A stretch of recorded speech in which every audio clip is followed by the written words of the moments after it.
1990년대 초 김영삼 정부 시절 한국군에는 항모 도입 계획이 있었다.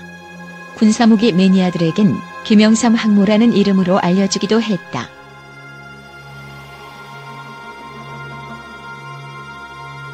(1990년대) 초는 한국군에 있어서 본격적인 전력 현대화의 가닥이 잡혀가던 때라고 할 수 있었다.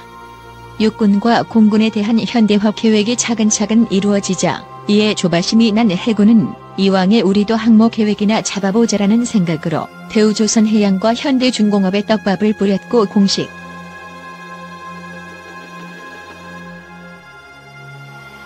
1994년에 주영 유통이란 회사가 구소련의 키예프급 항모인 민스크와 노보로시스크를 고철 수입이란 명목하에 각각 37억 원, 34억 원을 주고 구입하였다. 이 중 노보로시스크는 해체됐지만 민스크는 해체 작업 시오염 문제 등으로 시민단체와 지역 주민의 반발로 이 항구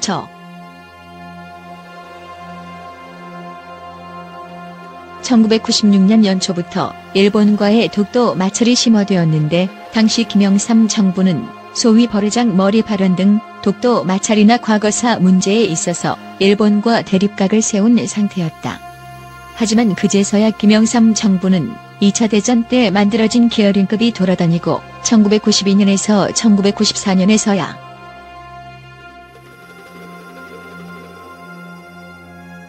김영삼 대통령은 항모 건조를 위해 극비리의 대통령 직속의 태스크포스 팀까지 꾸렸기 때문에 그 진행 과정은 당시 국방부 장관도 몰랐다고 한다.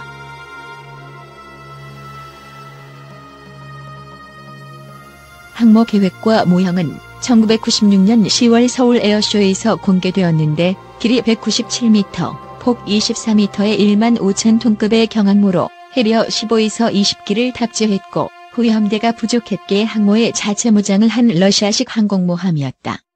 항공모함이라기보다는 항공순양함에 가까웠는데 설계는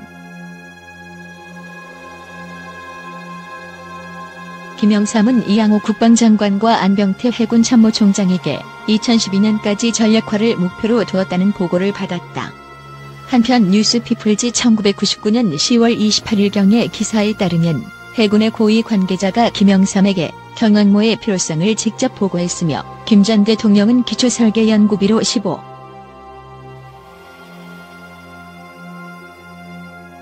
15월간 조선지에서 러시아의 고철 항모 수입과 한국군 항모 건조 계획에 관해 당시 안기부 부장이었던 권영해의 인터뷰를 다루기도 했다.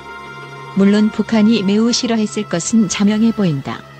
하지만 이 계획이 많이 까이는 것이 동아시아의 경우 해리어를 15에서 20기 탑재한 경항모로는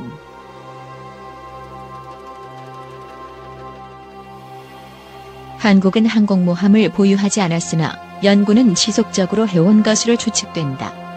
김영삼 정부 시절 일명 김영삼 항모가 연구되었고 러시아가 어드미럴 쿠즈네초프급 이전에 굴리던 4만 톤 키예프급 수직 이착륙 항공모함 이척 민스크 노보로시스크를 고철로 들여왔었지만 한 척은 IM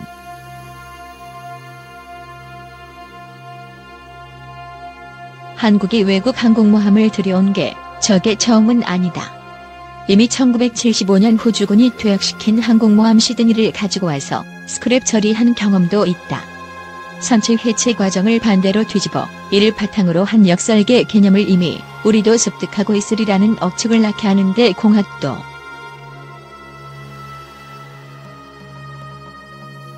(2007년에) 취역한 한국 해군의 독도급은 항공모함 역할은 할 수 없으나 영국의 경항공모함을 설계한 회사와의 공동 설계안을 토대로 건조했는데 항공모함 개발 운용을 위한 시험적인 시도일 수도 있다. 2013년 10일 취임한 해군 출신의 최윤희 제38대 합참의장도 인사청문회에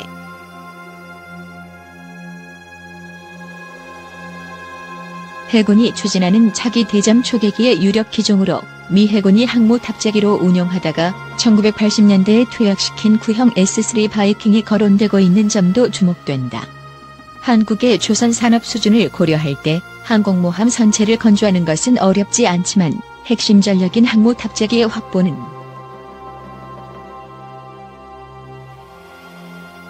(2017년 12월 25일) 군 당국이 오는 2020년 전력화되는 독도급 이번함에서 수직 이착륙형 F-35B를 운용할 수 있는지 검토를 시작했다고 보도되었다. 소식통에 따르면 F-35B만 따로 도입 사업이 이루어지는 것이 아닌 F-35A 20대 추가 도입 사업 과정에서 F-35BU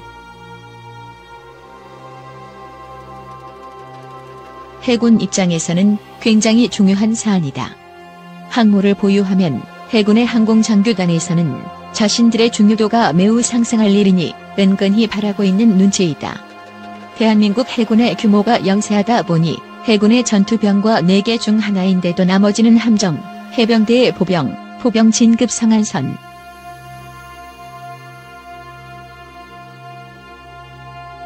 항공모함을 보유한다면 항공모함 선체 유지비만 놓고 보면 파격적인 수준까지는 아니다. 엄청난 국방 예산을 사용하는 국가인 미국의 니미 취급은 많은 예산이 드는데 45,000톤급 중형 항공모함은 한국 조선업체에서 제작할 수 있으며 한 척당 예상 건조 비용은 H중공업사 기준 약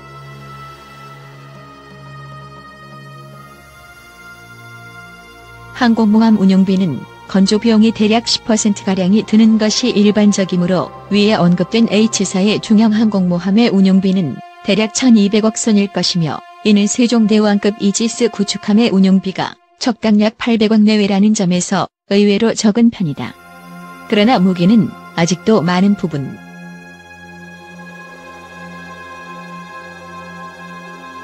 우선 제일 중요한 문제는 함재기 기종이다. 함재기는 항공모함의 생명이자 유일한 존재가치라 해도 과언이 아니다. 함재기 기종 때문에 차크리 나루에벳은 단순한 공갈 협박용 나룻배 취급을 받고 미국 항공모함들은 공격의 핵심 취급을 받는다. 항공모함과 일반 수상 전투함과의 결정적인 차이는 함재기다. 세종대왕급 이지스 구축함은 대잠 헬기 2대를 탑재하지만 45,000톤급 중형 항공모함이라면 30에서 40대 정도의 고정익 전투기와 헬기를 탑재할 수 있다. 이들의 구입 비용만 해도 항공모함 자체값과 비슷하거나 더 비쌀.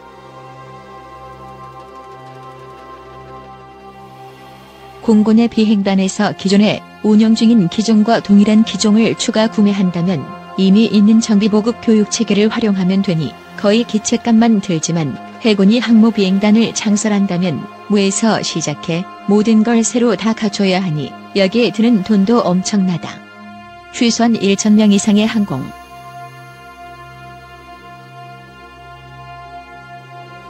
한국군이 경항공모함을 도입한다면 보유 척수는 많아질 수는 있어도 기종은 AV-8 해리어와 같이 속도, 항속거리나 탑재량에 문제가 있으며 유지비도 많이 드는 해리어를 20대 내외로만 보유할 수 있을 것이다. F-35B형을 짓는다면 훨씬 낫겠지만 이걸 실을 바에는 차라리 정규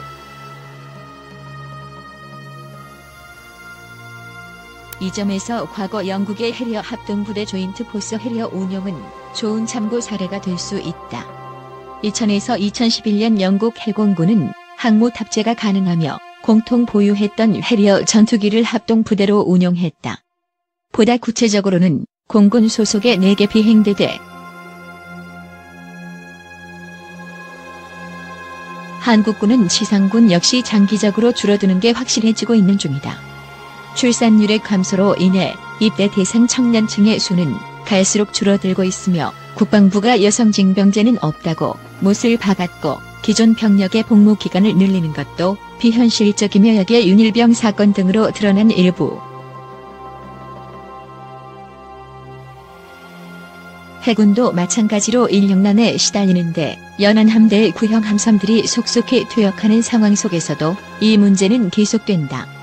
해군은 미래의 항모 전단 2개 정도는 굴릴 수 있을 만큼의 호위함 세력을 구상하고 있지만 세종대왕급 P-2, 대구급 FFX-3KDDX 6척 등의 인력 소요 덕에 그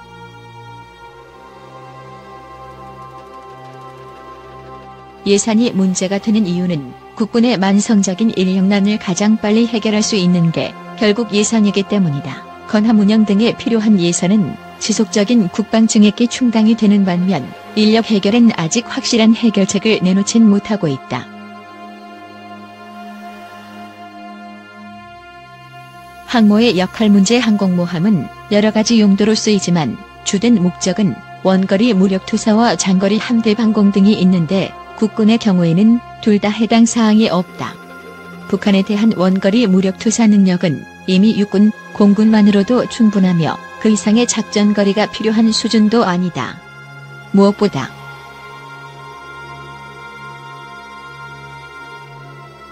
생존성 문제. 공군기지가 적 포탄과 탄도미사일의 위협을 받으니 해당 위협에서 자유로운 항모를 운영하자는 의견이지만 이쪽도 만만치 않다. 공군기지는 탄도탄이나 포탄 공격 받아도 복구하는 훈련을 하고 비행단이 받을 수 있는 대부분의 위협에 대한 훈련을 한다.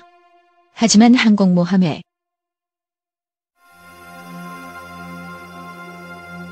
해군의 건조 우선순위. 항공모함이 해군의 타격 능력을 향상시켜주는 것은 맞으나 한국은 항공모함 말고도 급한 문제가 많다. 독도함의 부족한 수속 능력을 메꿔줘야 되는 LPX-2에서부터 시작해서 아직도 굴러다니는 연안전략인 포항, 울산급을 대체할 FFX 사업 또한 아직 많이 남았다. 2018년 8월 해군에서 독도급 강습 상륙함 3번함을 신규 건조하는 것 이외에도 기존 독도함, 마라도함을 개조하여 F-35의 수직 이착륙형 F-35B를 탑재하는 방안을 검토 중으로 해군은 방위사업청을 통해 LPH 미래항공기 F-35B 탑재 운용을 위한 개조, 개장 연구라는 제목의 2018년 11월 19일에 올라온 기사에 따르면 독도급은 개조를 거쳐도 F-35B를 운용하기에는 여러 한계가 있는 데다 이를 개조하는 비용도 신형함을 건조하는 비용에 맞먹는다고 판단하여 F-35B의 이착륙과 운용이 가능한 3만에서 4만 톤급 차기 상륙함은 LPXII. 2018년을 기점으로 해군이 항모에 대한 검토를 서두르는 이유는 중국이 이미 도입된 랴오닝함과 산둥함에 이어 신형 항공모함까지 건조 중인 상황인데 더해 일본까지 헬기 항모인 이즈모급을 경항모로 전환하여 F-35B를 운용하기로 하여 주변국의 항모 압박이 강해지고 있기 때문에 김경진의 데프콘 소설에서 나온다. 한 명은 이순신, 함재기는 수-33이다. 한일전쟁에서 89식 어뢰에 피격당하지만 잠수함과의 연계 공격을 실시, 해상자위대를 거지로 만든다. 한미전쟁에서는 전력계통이 가끔 말썽을 일으키긴 하지만 그런대로 멀쩡하게 나온다. 그러나 항모 전단